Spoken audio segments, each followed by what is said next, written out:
araw guys! Halika ituturo ko sa inyo kung paano magbasa ng measuring tape.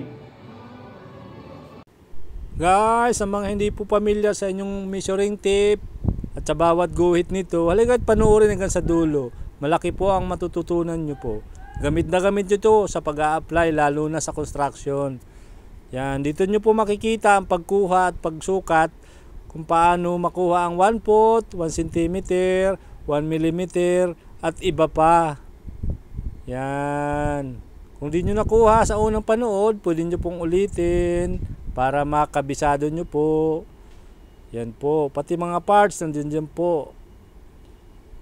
Yan. Salamat sa panonood. Love you. Ingat.